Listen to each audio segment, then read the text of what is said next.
Sarah Sanders breaks down in tears in front of everyone after making brave personal announcement. White House Press Secretary Sarah Huckabee Sanders is the pillar of professionalism and grace under fire. Since being hired for the role and having to conduct frequent press briefings to the mainstream media wolves, she's been a perpetual target of the most ruthless attacks. The media she briefs aren't the only ones who come at her.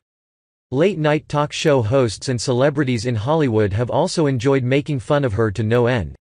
After a while, it would take its toll on anyone regardless of your strength and solid sense of self-worth. Sarah still has to do her job daily in the face of all of that torment and does so flawlessly. From how she holds herself, there's no telling what she really feels inside. However, she recently lost her composure, and rightfully so, when she broke down in tears in front of reporters as she began to make a very personal announcement.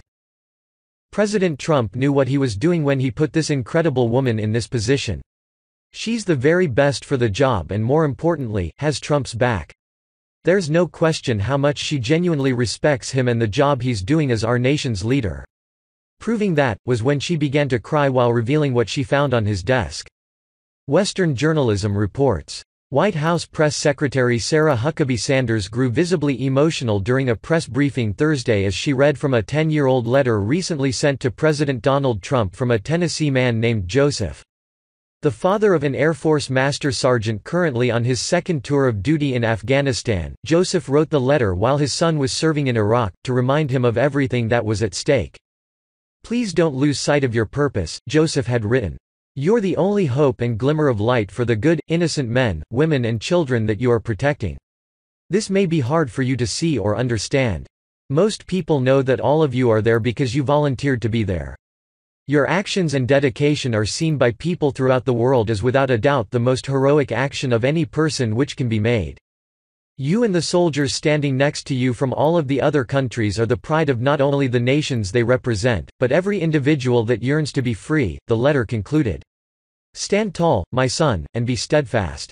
For it is you who are the defender of freedom." As she read it, the emotion from the podium was palpable. Like Trump, Sanders has a deep respect for the men and women who serve our country.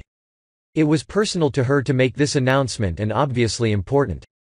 "We owe it to the servicemen and women like the Master Sergeant who have fought in our name in Afghanistan for 17 years and to the families who have watched them go to secure an honorable and lasting outcome to this conflict," Sanders said during the press briefing, after reading the letter aloud.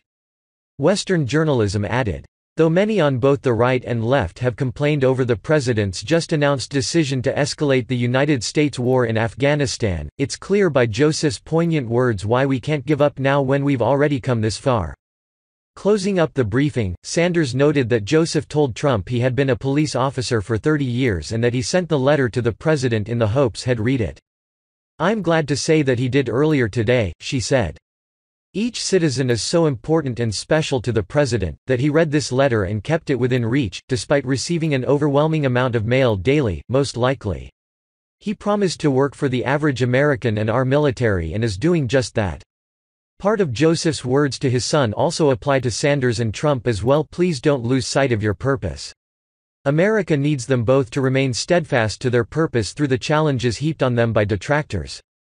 This particular story was popular at the time it originally made the news and is circulating again a second time for the important and applicable message that's relevant today. Res no doubt they too will fight until the end.